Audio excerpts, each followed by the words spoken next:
Welcome to another episode of Destination Linux Podcast.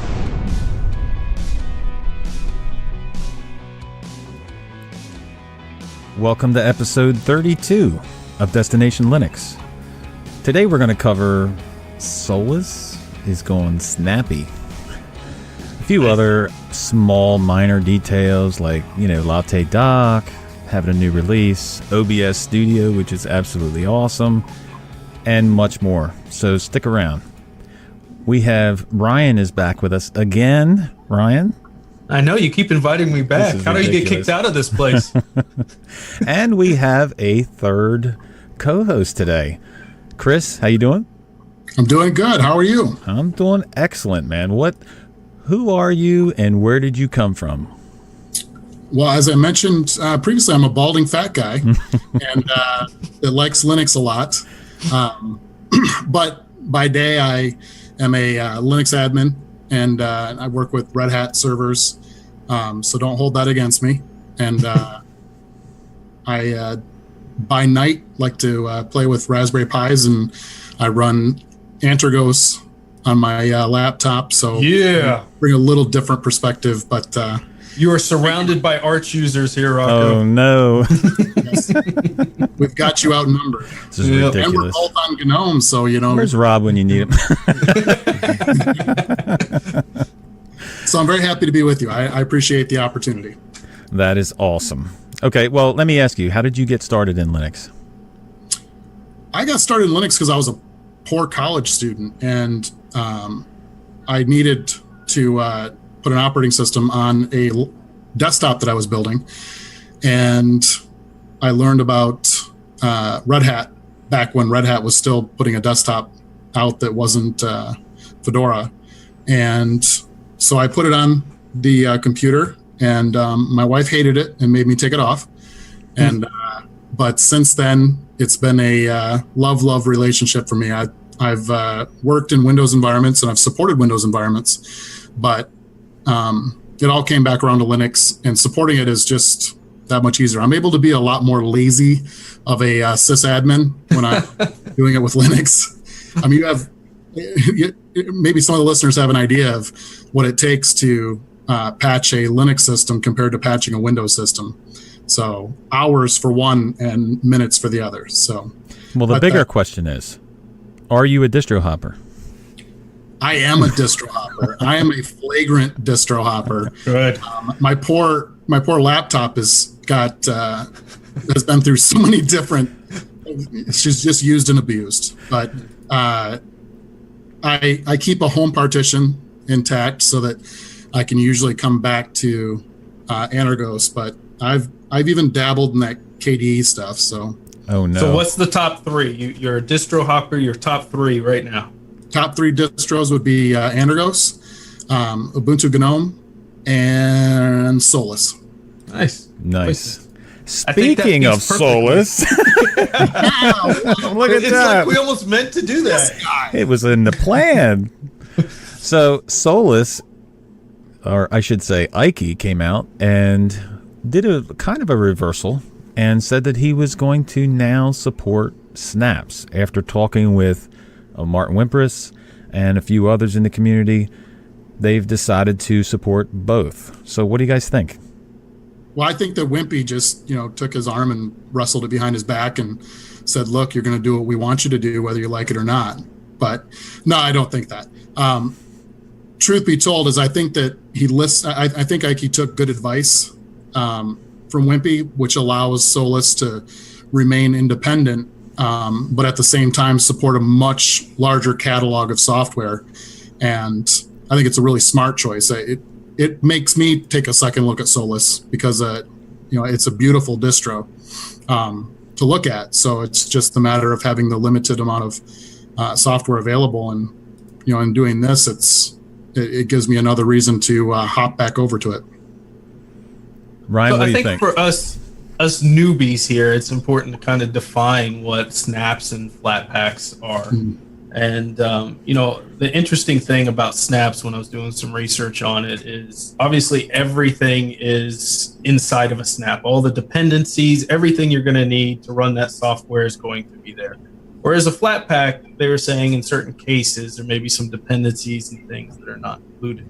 But the most interesting part is, to me, when I was looking at this, is, Canonical controls the snaps. And of course, they want to make it available for all the distributions to use. It's a much simpler way of getting software onto a computer. But one of the things I read in an article that I found fascinating was the contributor license agreement that's required to use a snap. And you, of course, don't need that if you're using a Flatpak. So in some ways, people are saying Flatpak's more open source than Snap and all of that.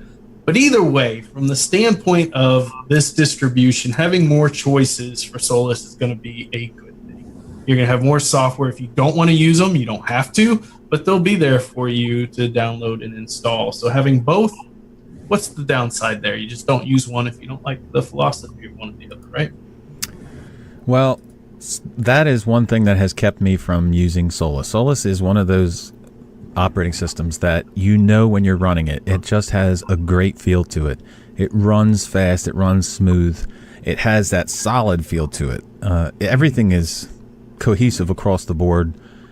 The only thing is there are certain programs that, I need. And this is not for everybody. There's a lot of people that can go through and use the software that's available in Solus and not have any issues whatsoever. But if you need specific things, you may not be able to run Solus. Okay, and this actually opens the door to being able to run Solus and get certain programs that you need. And who knows, I may be switching to it.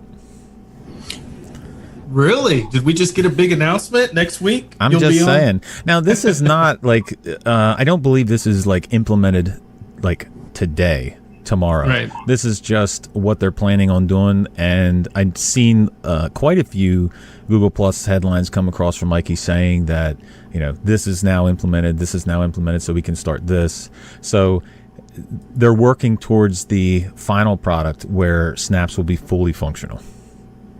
Well, something important to point out too, just so that Ike doesn't come flying through and smack us all in the face, is that on Solus you can run lots of different software that may not be in their package manager, but for a normal user that depends on a package manager or a software store like they have, those things are not available. I mean, if you wanted to get down and dirty with running it from source and all that kind of stuff, you probably could. I mean, Solus is a Linux distribution, and so it has that openness. But when it comes to from a normal user that doesn't, even myself, I don't like to go through the trouble of running something that I have to run from source. It gets very cumbersome, and there's lots of dependencies that you have to fulfill, and it's like one after the other until finally you're like, either you get it working or you throw your laptop out the window. So right.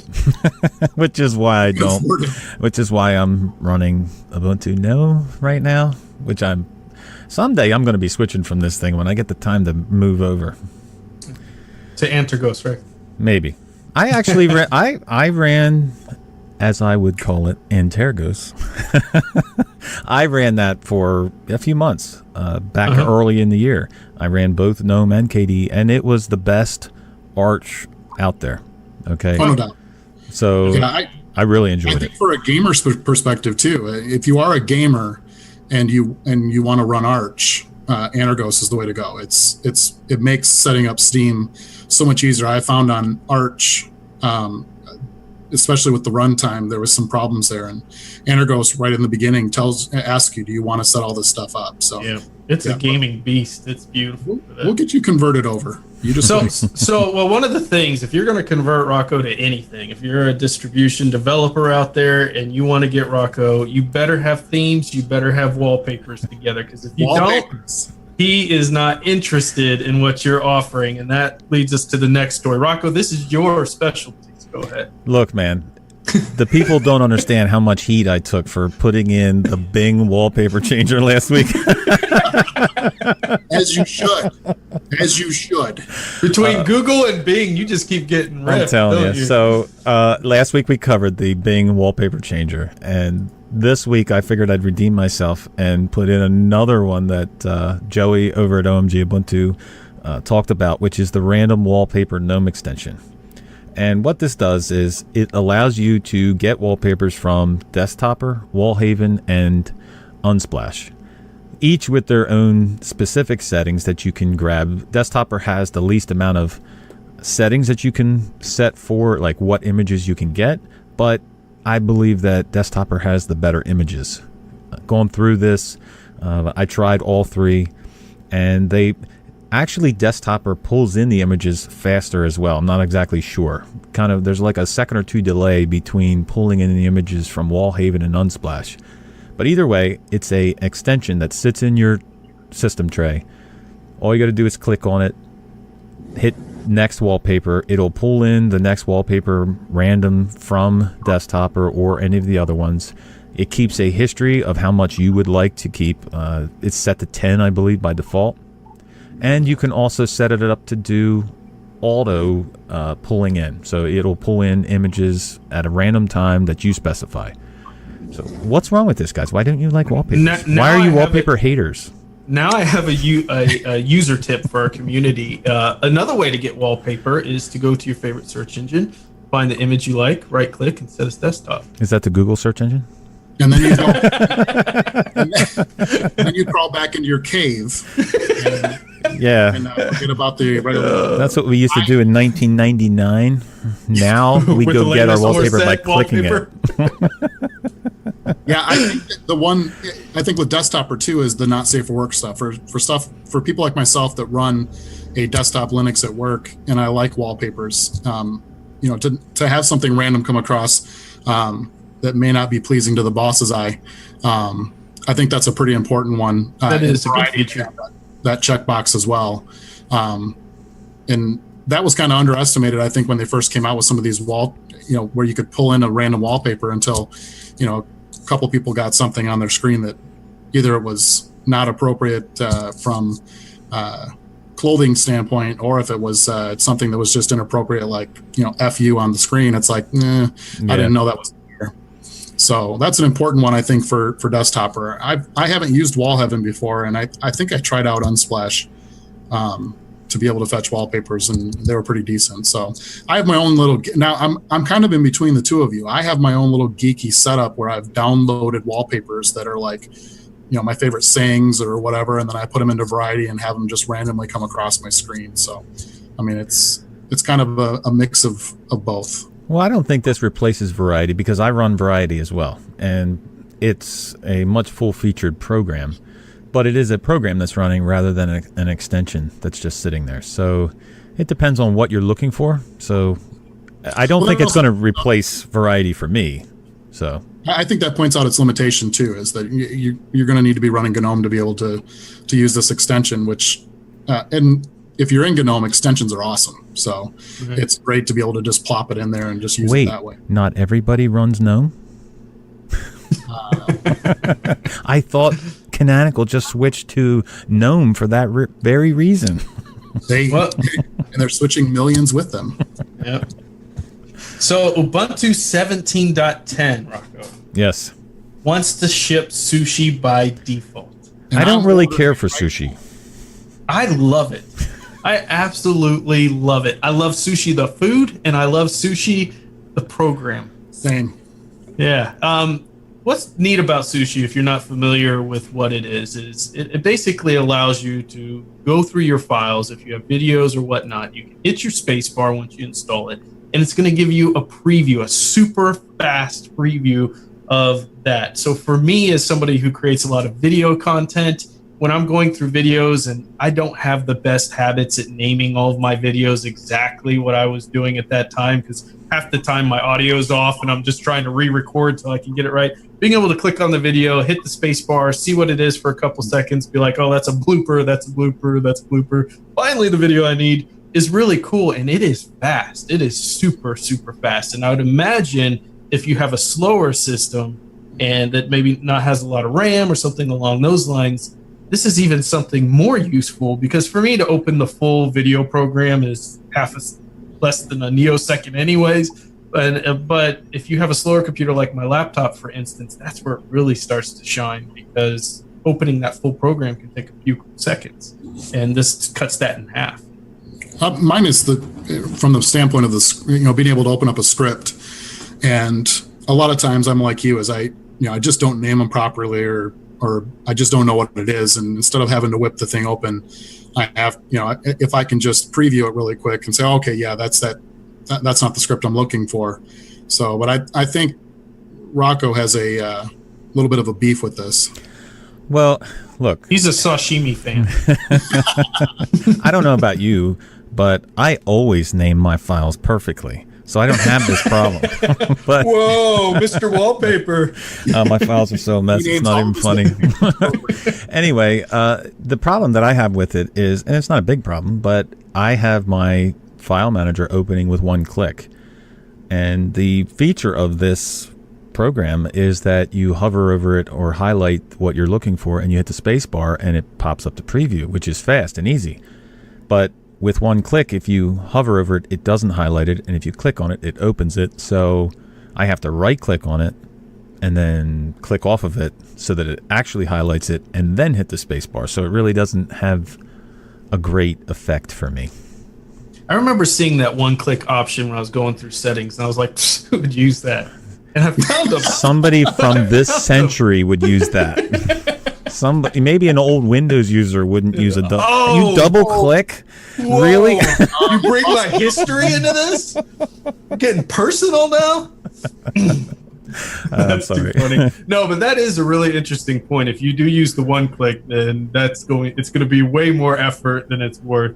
You're better off just opening it. Yeah, for the rest of the population, majority of us, it's a fantastic option. Mm-hmm. Mm-hmm. Speaking of fantastic options and niche markets, you've got Tails 3 here. Now, Chris and I have both used Tails 3. Yeah. We're not experts at it. I think we agreed with that, but we've both done it. I actually have a video out there on Tails and Wannix. But Tails is basically for somebody who needs complete anonymity, right? You do not want to be tracked. You want to have your operating system on a USB drive. You want to be able to plug it in and basically once you're done, everything you've done is erased. Tails 3 is perfect for that. So what do you think, Chris? Tails 3's got some new features here, or a new version that they've released. Anything here you're interested in? Well, it's got the slightly tweaked Gnome desktop, so the world is going to Gnome. Yeah, it really is. Yeah, I think I think we shared this thought as well, is that it was kind of cool to play with, but I didn't find a use for it. I'm not an Edward Snowden kind of guy, but I really think if it's something that, and another thing that it is it is an operating system in your pocket. So if you want something that's very anonymous, you go, especially if you're going to go to like a friend's house or whatever, and you don't want to mess with their operating system, you can plug your USB stick in. There's lots of distros you can do that with and run a live distro. This one is really that, the weird neighbor up the street that is constantly peeking out his curtains at you, probably running Tails on his home computer, even though he has no visitors. It can be a little bit of a challenge to set it up, because you have to have a Linux setup, and if you can follow directions, you can get it done. Obviously, I got it done, so if I can do it, you can too. Right. But it has a lot of great features for anonymity. I'm sure there are people out there that would find it really useful. For me, it didn't, and I don't even still have it on a flash drive. As hard as I work to get it onto that flash drive, it's no longer on that flash drive. So, I mean, the elephant in the room is, if you're a hacker or something like that, sure, you're going to use something like this. It's going to help protect you anonymously. What we were trying to think of is, outside of that realm, what are some other folks that may use this? And we were kind of struggling to come up with some reasons, but certainly maybe somebody who's dealing with very sensitive information, maybe even a news reporter who's getting some files or needs to read files from somebody they don't want to get exposed. That could be something about the government or telling information about somebody else. If you're in that type of career, then you probably could find a use for this outside of what, say, everyday users like us would have. Wannix, to me, which is oftentimes compared with Tails, has a lot of the same features. Of course, it separates all of its user files entirely into its own partition and has the operating system on another partition, but it's more, you can boot in every time and it's going to keep your information in all your files. And I think somebody told me you could set that up with Tails too, but ultimately the purpose is for that completely mobile disconnect of anonymous usage. So you can probably set it up to save some of your files to that USB. It's probably not the best use of it. So Rocco, what do you think? Are you gonna go start using Tails tomorrow? I had downloaded it before and looked at it, but it's not something that I just, again, like you said, we talked about that. I just struggle to find a use case for it. It's a great idea. It's perfect for somebody who is really concerned about privacy. And, the question is, could you do something like online banking for this? Is it that secure where you could use it for that use case? But for me, I don't think that I would have a use case for it. Or the time maybe to set that up each time. Right. Go through all of that, yeah. But it's neat that it's out there for the people who do need it, and I'm glad they're still continuing to support it. I remember when I did my video, everybody was begging and mentioning Tails and Wannix to merge because they have some similarities, a lot of similarities, and they wanted them to kind of conjoin forces for this anonymous distribution here. So we'll see how the future is for them, but I'm glad to see they're still pumping out content for those. Okay, so Chris, are you a Dock user? I am a Dock user. I love my Dock. I use, but I don't think I am as blessed as you are in the Dock area. Well, here's the thing. Latte Dock is a replacement dock for Plank, and actually a complete replacement for all the panels in KDE Plasma. They have come out with a release today, or yesterday. No, this is Friday, August 11th, so they have come out with a release, and they have added so many features to this. It was already packed with really good features, just simple things that you could use. Like I replaced all of my panels on my KDE system and used Latte Dock instances. It gives you options to add any widget to the Latte Dock itself.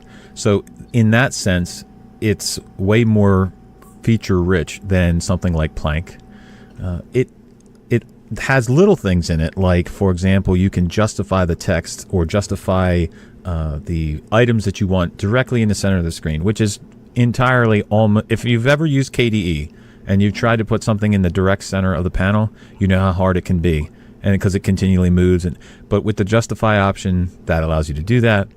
Well, with their new release, they have an all-new layout editor, so you can have different layouts for your Latte Dock, which update automatically. So if you're changing it around, it will update in real time, including separate ones for your activities. Do you use activities, Ryan?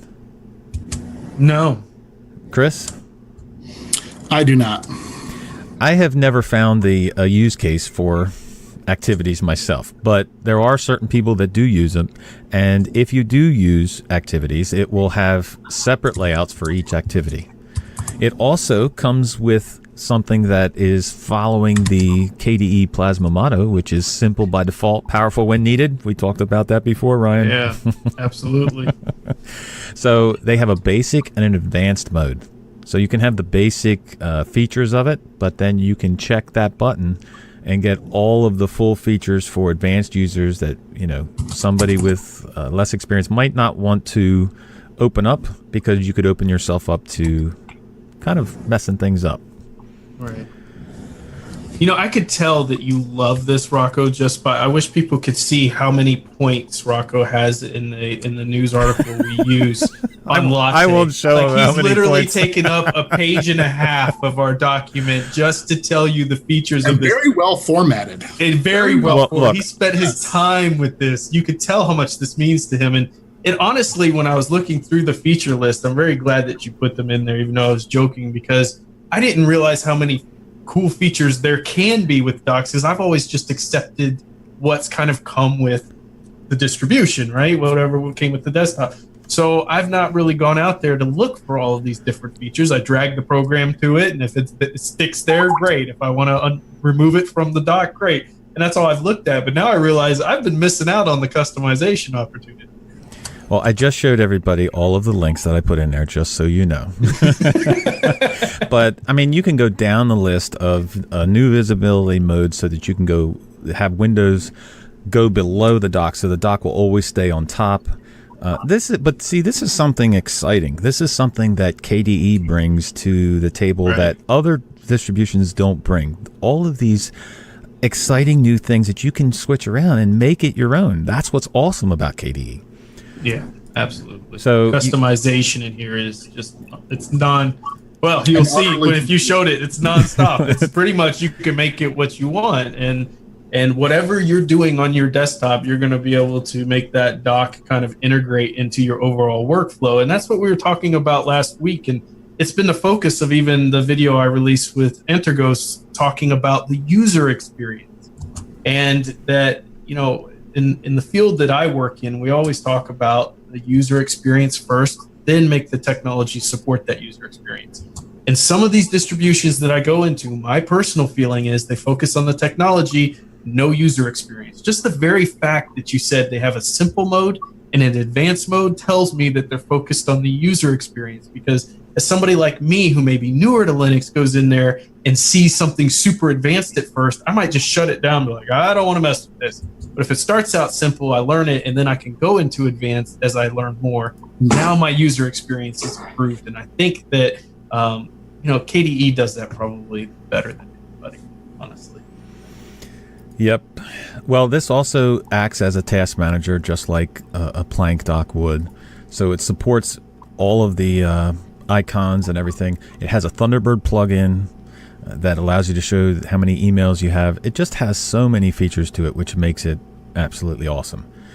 The only downside to it is they do not have an official deb file that you can install it for Ubuntu. There is a deb file out there, and they do point to it, but they don't, I guess they're not ready to say this is the official one. Now, you can install it from the AUR. If you're on Ubuntu, on the GitHub page, they do point to a deb file made by one of the guys. It's just not officially supported. So it's up to you whether you want to install it, but I think it's worth installing. It's absolutely awesome. When I'm running KDE, I'm running Latte Dock. Nice. That sounded like a really good commercial for Latte Dock. Hey, I'm sorry. You should have been holding a latte while you said it. I actually am holding my coffee. Is that good enough? There you go. That counts. So one of the programs, Rocco, me and you use a lot of is OBS. I love OBS. I actually hate OBS, and I love it too. Let's be honest. It's a love-hate relationship. Where it just, I can't stand it, and I wish I had XSplit. I don't know if you've ever used XSplit, but they unfortunately don't have it for Linux yet. Is that a so Windows I'm not using program? it anymore. It is. It was. This was before I converted. XSplit I found to be far more stable than OBS at the time. There are periods where OBS is amazing, and then there are updates that they do where it just seems to wreck everything. But for the most part, they quickly fix those, and I'm back to loving it again. But ultimately, and I think, Chris, you were mentioning this earlier, it is amazing that you have a program this complex, this capable, and it's completely free, right? You could just go download it and use it. You don't have to have a monthly subscription service like you do with XSplit or anything else. You just simply download this and use it. And thousands and thousands of streamers, from Twitch to YouTube gaming to everybody else, have used this to help them make a living, because not everybody has tons of money to get a streaming set up, the second they decide they want to stream. And so this allows them to do things like that, or create YouTube content without having to spend tons of money on software. So believe me when I say ultimately I love it, but there are some times where it gets very frustrating. But they have a new version that we're getting to, and that's 20.0. So Chris, Rocco, what are some new features we're going to see in this? Well, look, they're going with a modular UI, all right? And it's kind of like the GIMP-esque UI, where you can have separate windows that are unlocked from the actual program itself. It's not something that I use, because actually that's the first thing that I switch when I open up GIMP on an install. I put it in single windowed mode every single time. So it's not like I'm going to use this, but for people that do like it, it is a new feature. They will have elements that you can just drag around. You can change the elements, you can resize the elements, and you can put them in an undocked mode.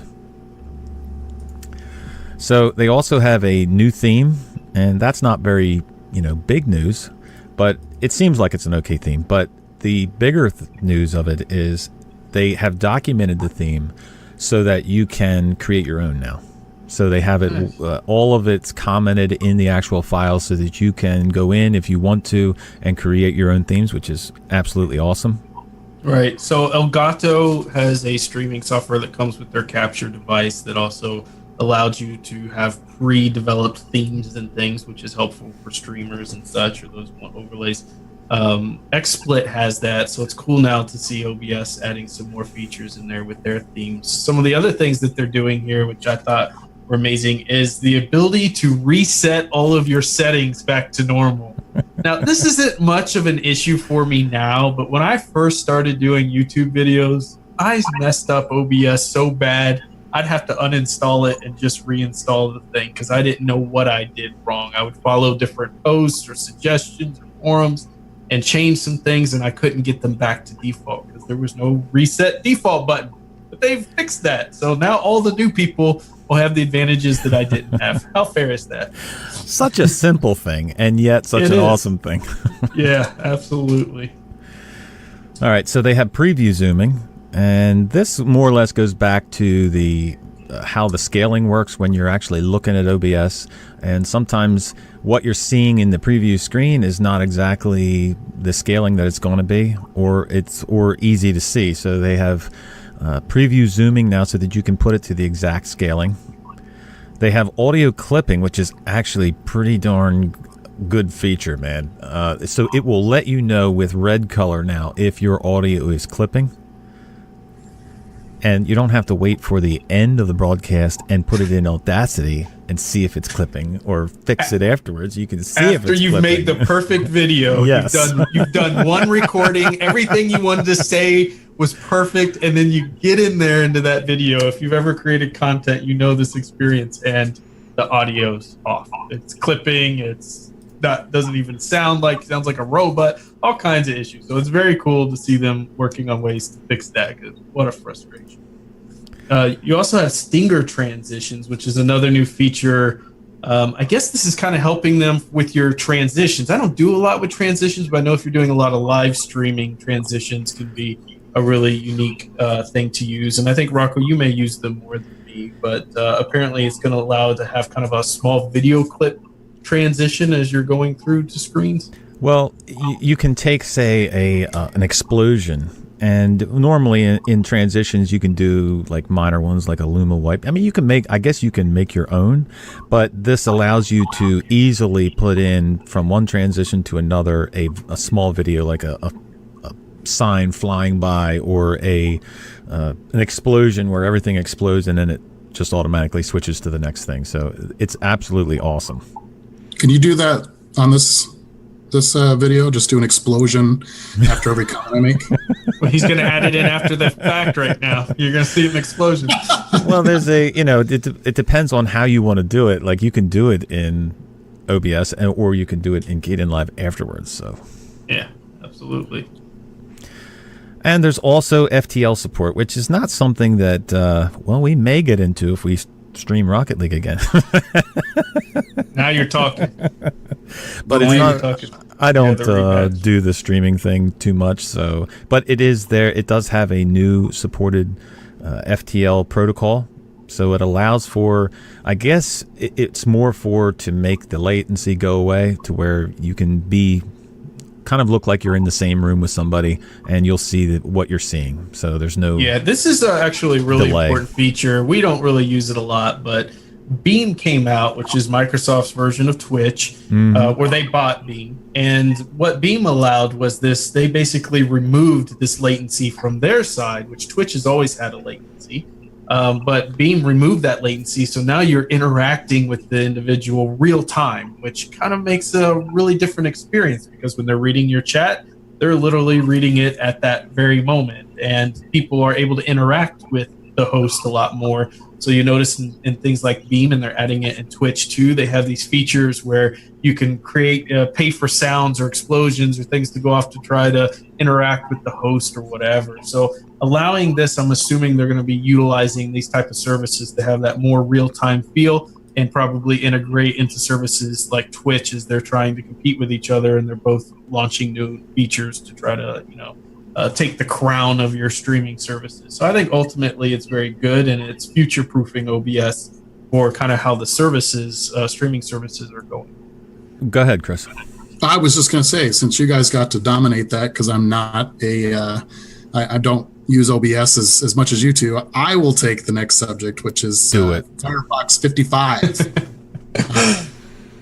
Even though I'm a Chrome user. What? What? Wait, hold on. That's 2-1. Yeah. Ryan. Ryan's outnumbered. 2 Chrome users? He's getting sick now. Ryan's getting sick. I'm not even a Chromium user. I'm a Chrome user. Oh, gosh. Why even use Linux? Just give all your information to Google. That's I might as well just get it. You just write it down and ship it to them. Firefox is working hard to win me back. Yes, they are. With the 55 release, there's been performance enhancements. It's been all over the news. Everybody's talking about the new Firefox. They've got, 1,600 and some tabs. A lot of tabs. 1,691 to be exact. And I think Ryan has volunteered to make a video on that happening. It may take him about 7 years to get the tabs open. But anyways, they're working on a new theme support, which in the notes here it says they did that just for you, Rocco. Me? Just for me? That's awesome. You to come back from the dark side. But the one that I think is important, and this kind of follows along with really the philosophy of Firefox, is the click to activate with Adobe Flash, with Flash dying as it should. It's really important. A lot of people don't even know that when they get to a site and it just starts up. Normal users don't worry about going into About Config and shutting that stuff off. To have it pop up and say, do you want to run this Flash? And with Flash being as unsafe as it is, many of us want nothing to do with it. HTML5 does a fantastic job of what most of us know with Adobe Flash, unless you're still playing some of those old Facebook games, like my wife. And better hope she doesn't listen to this podcast. All right. Oh no, never. She would have been asleep by now. But the big thing for me is that the performance improvement had to happen. I got frustrated with Firefox, and I said this to you guys earlier, is that Firefox is the one application I want to use. I want to use Firefox. I like the philosophy it's built around, and I would prefer to use it, but Chrome is just so much faster, and that really was keeping me. Now, I did download it and I've tried it out. I haven't seen a huge improvement, but Ryan's made the case of why it's better. I can say that it's certainly better than it was, but man, was it a resource hog. Is it enough to bring you back? Yeah, not yet. I have a lot invested on the Chrome side when it comes to book. I know you can bring your bookmarks over and all that kind of stuff, but it's one of those comfort things. I open it up and it just all my stuff's there, and I can do what I need to do with it. And making that transition, it's like moving. Like moving from one home to another is having to move all that stuff over, and someone needs to build a really good conversion extension that converts you over from one to the other easily, or something that's universal, so that it doesn't matter what browser you bring up, you can have all your bookmarks and good stuff there for you. So this is the same thing I feel though about Android and you guys using Chrome. We joke about, but Android being owned by Google, and the fact that it's a privacy invading platform for so many reasons, unless you root your device. And then you have Chrome, which is just... Wait. Are you using an iPhone? I have both. I use both. But yes, iPhone certainly, and we could get into that discussion if you want, has a lot of great security enhancements. And Apple and the EFF has been extremely supportive of Apple and gives it 5 stars versus Android at only 3 because of the privacy advocacy that Apple has done. You've seen they've protected in a lot of recent cases people's data. So I'm definitely not against Apple. They've done a lot of great things for privacy.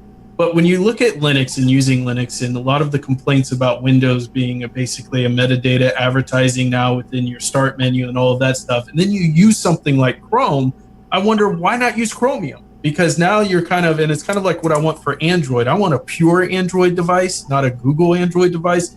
And for Chrome, I get the advantages of the browser, but why not use Chromium? Because those advantages are all there in Chromium that are in Chrome. And you don't have the privacy metadata grabbing. Well, okay, for me, I have said before that there have been a few sites that Chromium has not worked on for me. And every time I have tried it, it works fine. Okay, it's not like it doesn't work fine. But were you trying to find wallpapers? Well, I was trying to find wallpapers the one day, and it just wouldn't open up. So I got so frustrated. No, seriously. I installed Chromium. I had it running for a while, but you know what? It has, and it depends on who you talk to. If you talk to somebody like Ike, and the reasons why he doesn't put Chromium in Solus is because the back end areas of Chromium are pretty much the same as Chrome. So if you're going to use one, you might as well use Chrome. All right. Well, the other, and I just want to throw a slight iPhone argument in there, is that you had mentioned, with Google being so invasive, but the flip side to that is net neutrality. And that's going to be a big subject, coming up soon, is that Apple is one of the few companies that did not sign on to the letter for net neutrality, and that's a big deal with a company that's sitting on that much cash. And I know I'm kind of going off into right field here, but that's true. I just don't feel like, and for those who don't believe me, you can see both Android and iPhone. I have both; they're both activated. I use both devices. The one in your right hand. Yeah, but I think a lot of people view, well, obviously, a lot of people talk about Linux and Android being one. In fact, one of my latest videos, they said, I can't believe you use an iPhone. I wrote a bash script for booking an iPhone. And I said, well, I use both. But Google's version of Android does not necessarily represent, in my opinion, the Linux community. Although at its roots, it's there. There's just so much invasive things that are a lot of reasons why we left Windows that are sitting on these phones. And Apple doesn't do that. The other thing is, this is my industry, so I kind of work behind the scenes in telecom. So I know some of the things that happen behind the scenes that don't get talked about in public with what gets put onto Android devices versus what gets put on with Apple devices, and what Apple allows versus what Google allows. And I can tell you, one's not going to allow a bunch of stuff on them. In fact, it's a major issue in the industry, whereas Android's an open market. You can put whatever you want on it. And that type of stuff is kind of the behind the scenes that a lot of people don't see. So I think it's an important discussion, but you're right. There is the Apple not supporting net neutrality yet is a big problem. And I think the user community needs to come out against that. But I think ultimately you need to represent the things that, we left certain programs or devices or stuff for in the first place. That's why I think Chromium's really powerful, and Firefox 55 is faster.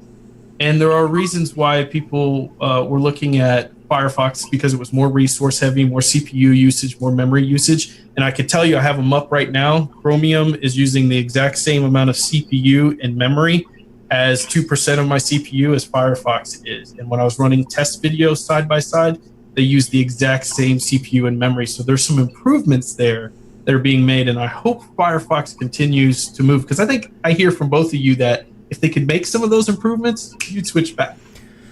Okay, the question is, can Firefox make those improvements with the amount of add-ons that you can run or the amount of extensions you can run in Chrome?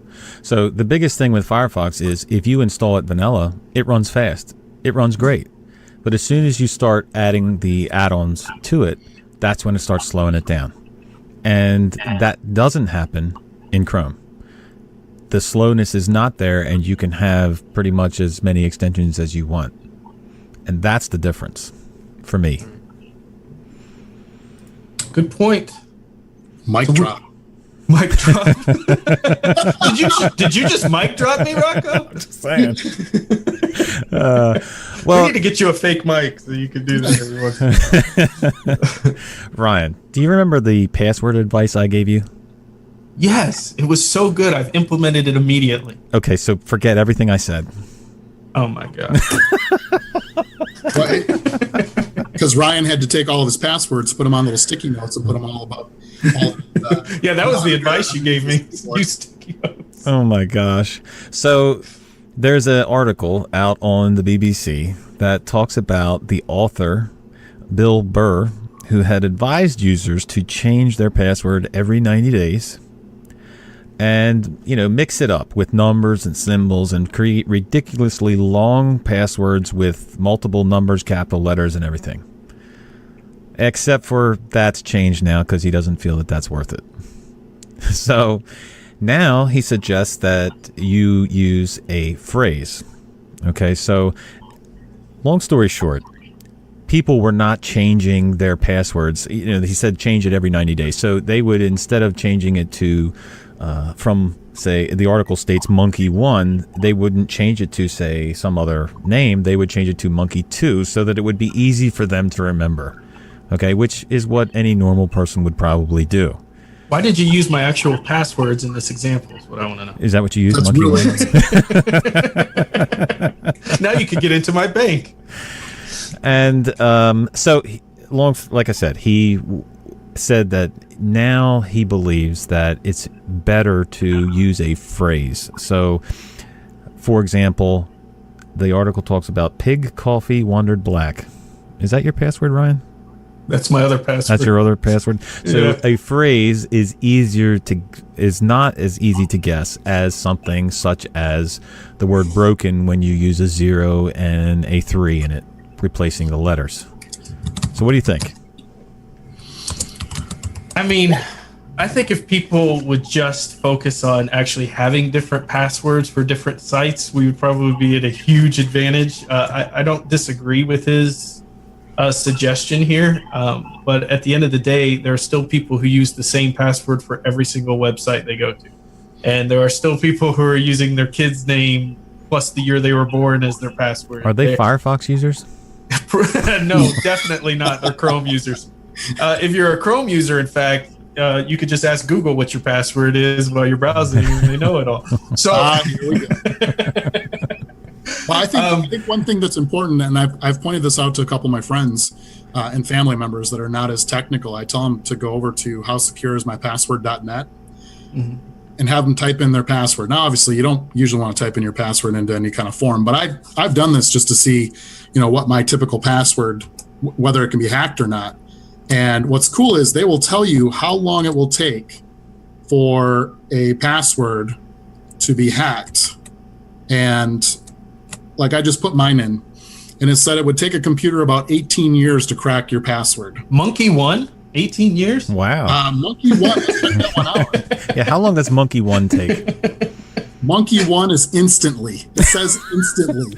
You are so insecure, Ryan. You Oh read my that gosh. wrong. It's infinite. Take infinite amount of time to crack monkey 1. Infinite. Let's see. If I put in a phrase, though, like Ryan should shatter his iPhone 31 nonillion years. Wow. Nice. I'm going to use that one now. Nobody will ever guess it. Nobody will know. Just use it. Yeah. So Yeah, I got into, and my wife is really furious about this. It still is, and it irritates the crap out of her. But I use a password manager, which we're going to get to discussing here in a minute. And the thing about using a password manager is that I can put in ridiculously. Actually, I have the password manager create them for me, and I can put in ridiculously, hard passwords. And all I have to remember is one password to get into my password manager. right. The one I use is a cloud-based, which is terribly insecure, but I use Chrome, so who Hey, cares? why not? So, You're already giving your passwords to everyone else. I know. I might as well play along with it. But but anyways, I use, and I can use this on my phone. I can use it on my any of my laptops. And my wife can use it on her terrible Windows laptop, and in the end, we're all able to use these, able to get access to our passwords without having to use the same exact password on every single website. And I think that that's one thing that a lot of people are beginning to take advantage of, even normal users, is that if you can have a good password manager that can help you with this, you're probably less likely to make those password mistakes. So howsecureismypassword.net. It's a great place to find out just how terrible your password is. But if you put one of these phrases in, and what was that phrase again? Pig coffee wandered black. Pig coffee wandered black. 84 quintillion years. There you go. So everybody change your password to Pig that. Coffee. Then send me the bank you use and I'll test it out for you. But I think ultimately, you talked about a cloud-based password manager.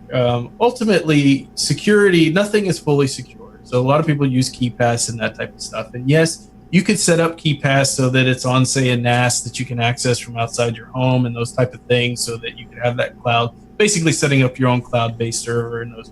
But security has to be mixed with convenience. It has to have a certain amount of convenience there. And for the rest of my family, while I may be mega geek, they don't want to spend so much time playing in my NAS and all that stuff. They want something that just works.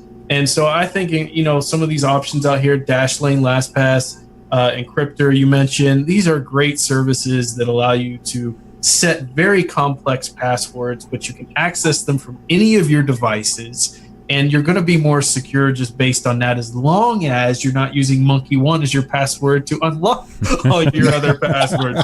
So this is the thing, is that you get to memorize one very complex password that you rotate, and you can use phrases and things as well. I've noticed that phrases is added into some of these services as password options. So there's a lot of great options out there. You need to have that combination of being secure, but also being convenient. And I think these password managers allow you to do that. But phrases are neat, because if you wanted to not use a password manager, you could probably remember some of these phrases. Pig coffee wandered black better than you could 1, 2, 3, capital K, X, Y, 1, 2, Well, just as a side note, Dashlane is for Windows only, I think. Not true. Not true. You can. It's not for that. Linux. Let's put it that way. Yeah, it doesn't come natively to Linux. It's something that I've actually pestered, because I was on Dashlane when I came to Linux. Pestered them about. You can run it effectively within Wine. So Dashlane works very well in Wine, but they definitely need to provide a Linux port there, which ultimately led me to leave Dashlane, because I thought it was a fantastic password manager, but without the support for the tux, you get no bugs. I'm gonna give a little shout out there to Encryptor, because it's ENCRYPTR, so it's got that Web 2.0 thing going on. But Spider Oak makes this, and Spider Oak does some other stuff, some backup stuff, file encryptor stuff. Yep. Yeah. So Encryptor is completely free. You can get it it has a Linux client, it's got a Windows client, it's got an Android, iPhone. I think it might even have a Windows Phone client. There you go, Rocco. Yeah. Sure. Yeah. That Palm Pre. Well, okay, so perfectly. I've actually never heard of Encryptor, but I actually do like using Spider for cloud storage, so that's pretty cool, man. Well, Encryptor, what's nice is that it's hosted. Everything's hosted encrypted. When it downloads onto the client, it downloads encrypted, and then the client decrypts your passwords for you. And then when you, like on your phone, if you have the client open, you can double tap on the password without even revealing it. So you can have this wide open in front of everybody. It's got it blurred out. You double tap on the password, move back over to whatever you were working on, and paste that password in, and you have a much easier way to manage your passwords. And but I love that I can use it on every device, and that it syncs up to every device, and that they encrypt it in the cloud, and that it decrypts on the client. So it's got a lot of cool stuff, and obviously Spider Oak has a great reputation for encryption. So, well, I use NPass, and that has cloud storage that you could. No, it doesn't actually have cloud storage. It allows you to sync with cloud storage if you like, or it allows you to sync on your local computer, which is what I normally do. You don't let Chrome just save all your passwords? Are you crazy? I'm not stupid. I played with NPass. I played with NPass a little bit, because what I liked is that it fills in forms for you inside of the browser, which was kind of cool. And I even set it up on my Nextcloud server to kind of work it that way so that it synced back and forth between computers, and it worked wonderfully. So I think that MPass is a great password manager as well. Okay, so in the interest of time, let's skip on down to the gaming section. Ryan? Oh man, I'm excited about this. I'm excited about this. So AMD users, you have no idea how bad I want to build an AMD build right now with all the Ryzen and Vega talk. I keep looking at Newegg and everything, just trying to figure out if I can convince the wife why I need a 7th computer.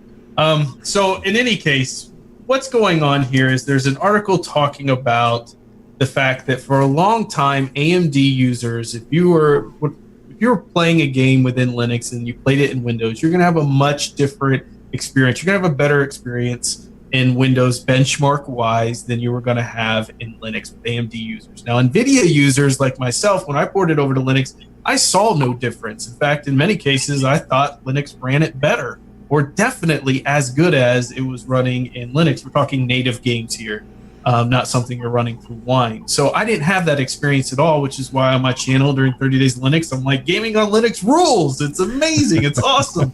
But AMD users may not have that experience. Now, your experience may vary depending on your distribution, the hardware you use, etc. But essentially, the article's saying they've released a new open source driver for AMD that equals that playing field. So now if you're using AMD and even some of the older cards, I think the R9 Fury was on there, Rocco, and some other ones, that the benchmarks are showing that your gaming experience with that AMD device in Windows is the exact same or very close to the gaming experience that you're going to have in Linux. So that creating an even playing field is absolutely amazing. And bravo to AMD for spending the time to create a driver to equalize that playing. Yeah, really, it seems like AMD has really put a lot of investment into everything lately. And, with the new Threadripper coming out and the Ryzen being able to saddle up next to Intel, it's very good to see. I think that any kind of competition is great. And absolutely, it's really nice to see that, that the open source driver is faster than the hybrid proprietary driver. Yep. Well, I don't know how many people will be able to afford a Threadripper, but from everything that I've seen, you're not buying one? Performance-wise, it just tears up Intel. I mean, I don't know how well, bugs and all that stuff will happen, but as far as performance alone, it just tears Intel up. Oh, the benchmarks look like, they look like what AMD used to look like when they were compared against Intel. It's just completely flipped. And the funniest thing is, if you follow Intel and AMD on Twitter, NVIDIA actually posted at AMD a Ryzen NVIDIA combination. So they were like, get a Ryzen chip, but also use an NVIDIA GPU. And it was hilarious. And AMD basically tweeted back with like a high five, but you could see even Intel's kind of like, they're left out there in the dark now with all the stuff going on with Ryzen. So I think this is really awesome to see them come back. Like you said, the competition either way is gonna, whether you're a huge Intel fanboy or an AMD fanboy, whatever, it's gonna drive both companies to do better, and it's great to see them both now on equal playing fields. But we have some more awesome news out there for gaming in the Linux community. Goken Early Access is out and released for Linux. But the best part of this, Rocco, what's the best part, man? The Linux community going into the developers forums and telling the developers, being, not annoying, but being persistent that Linux, we want this game. Will you please release this game for Linux, is what got Goken on Linux. They finally replied to the forums of Linux users and said, you know what? We're going to release it for Linux and we're going to do it on day one. So that was just so awesome to see. And I think it shows how important it is that now we go and actually support it if you have the resources and get that game. But it shows how important it is to reach out to these developers and let them know, number one, Linux is a great platform for gaming. It's an amazing platform for gaming. Number two, we're going to support you when you come here. And yes, we actually do have money. A lot of us make lots of money, in fact, and we can afford your game. And number three is we're gonna play these games. We're gonna support them by going to those forums, helping them with bugs and everything else. Making a game for Linux community is great because Linux folks will help you. They're so technical, they can help you fix half of your problems out there for you. So it's just a great platform to release on. It looks like a very cool RPG. It's spelled Goken. So if you get a chance, support those developers. Let them know you appreciate, if nothing else, the fact that they kind of did that release on day one. What do you think, Rock? Are you going to go get Goken?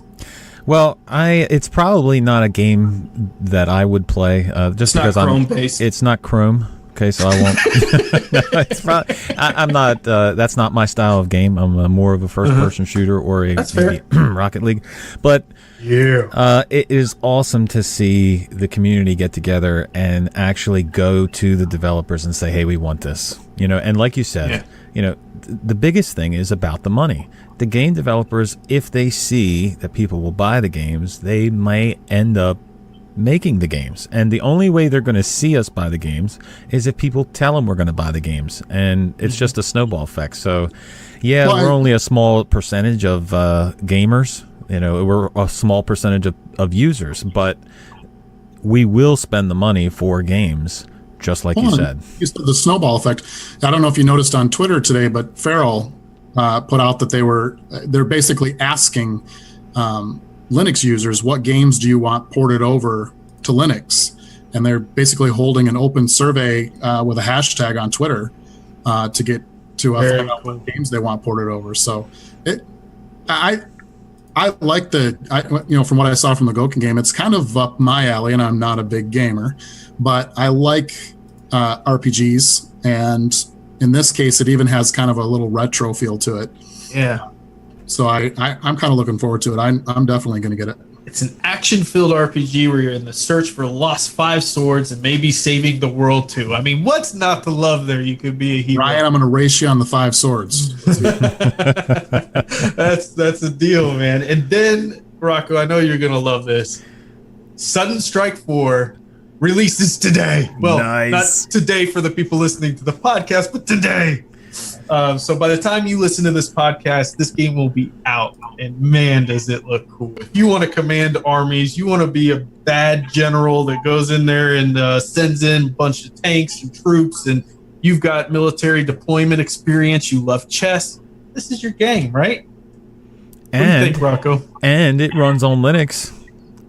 Amen. On day one release on Linux. Yeah, it looks absolutely fabulous. The graphics on it look great.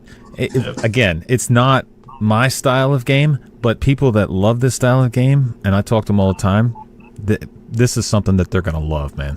If you love Command and Conquer, if you love StarCraft, if you like those type of Warcraft, you like those type of games where you're in command of these armies and you've got massive strategy going in and how you're going to take over the enemy, this is your game, and it's absolutely beautiful. Modern, up-to-date graphics. Yep. Really a AAA title on day one for Linux. Love seeing. So what's next, Rocco? We have an email from a listener whose name is Mark, and because I didn't get a permission beforehand, I won't mention the last name, but he was listening last week when we talked about the installer, Ubiquity installer for the Ubuntu versions, not having the option to skip the GRUB.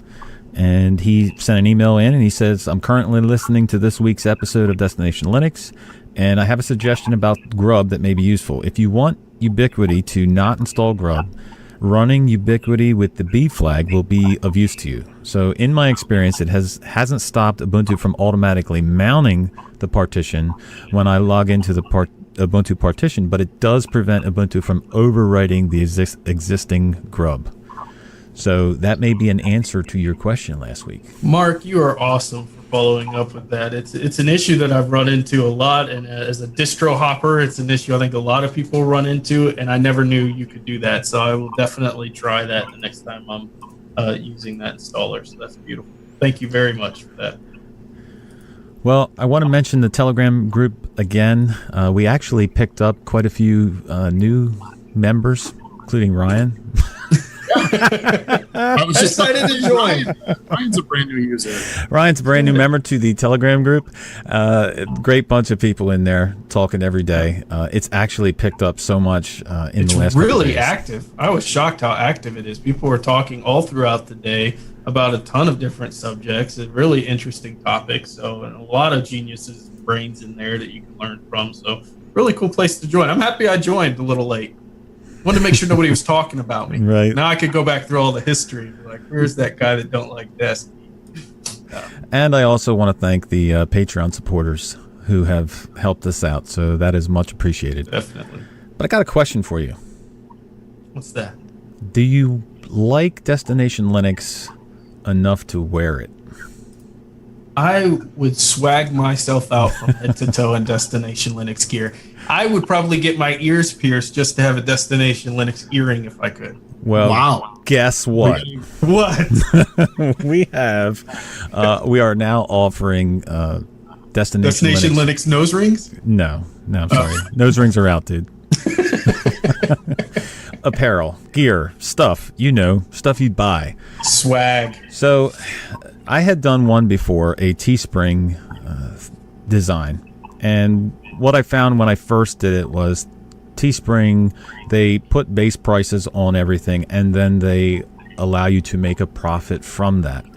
And their profit margin was pretty high, which caused the apparel itself to be high. So you would pay $21, $22, $23 for a t-shirt. And to me, that's like too much. It's outrageous. Right. Okay, it's not something that I would buy. So what I did was I let that run out and I made another Teespring, and I set all of the prices so just about between $3 and $4 above the actual base price to lower the end price for everybody, because I'm not here to, it's great that you would buy one to support Destination Linux, but it's not something that we need to make money off of. Right. We would just love to have you have a Destination Linux t-shirt, sweatshirt, or coffee mug. Well, So- Rocco, let me interject a little bit. As a listener of podcasts, I don't think that it's a terrible thing, nor do you need to be apologetic for reimbursing for what it takes to run something like this. As a listener, I'm very appreciative. First of all, the apparel looks fantastic. You'll It does definitely look awesome. very well done. But I think that there's lots of us out there that are ready and willing to support the podcast, and it's great that you've lowered the price on it, because I think we were talking earlier, a lot of the Teespring stuff, you come across and you're like, man, I'd really like to, but that's pretty expensive. $25 for a t-shirt, I ain't going for that. So I think you've priced it very very well, and I appreciate that, and I will wear it with pride. That's right. You're going to look great doing it. People are going to look at you on the street and they're going to say, that guy has a brain. Number one, he uses Linux. Number two, he listens to the Destination Linux podcast. But we've even got coffee cups. Coffee cups. That was the first one I ordered.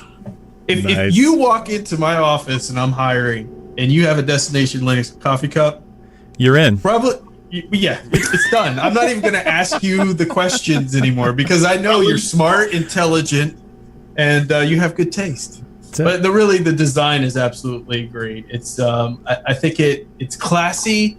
It's got the nice logo in there. You got the Tux penguin in there, but it's not overdone. It's not so big that you're gonna be embarrassed to wear. So it's just really well done. It looks awesome, and I want that coffee cup too. Well, my point too is that I really appreciate what you've done price wise, but by no means be apologetic for recouping some of the costs that it takes to put together such an excellent program, and you guys do a great job of this. I'm a recent listener to the Destination Linux, and as I pointed out in my first email that I sent over to Rocco, is that I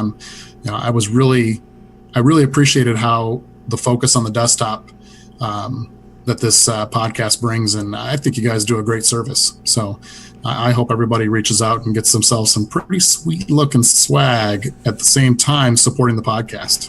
Love it. That would be awesome. So I will put a link in the show notes, but you can go to teespring.com/Destination Linux podcast.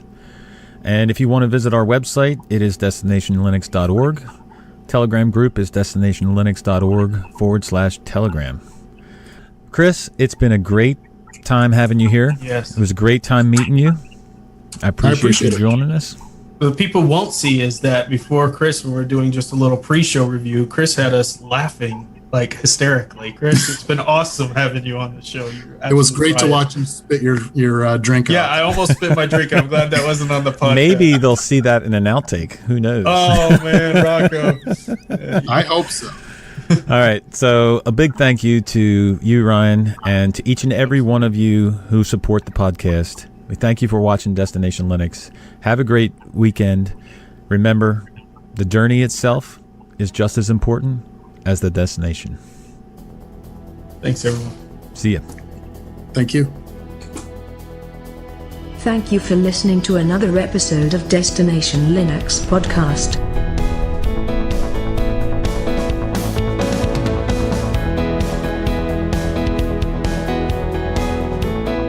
All right, I'm going to take a quick sound recording, make sure it all sounds the way it's supposed to, and everybody say something.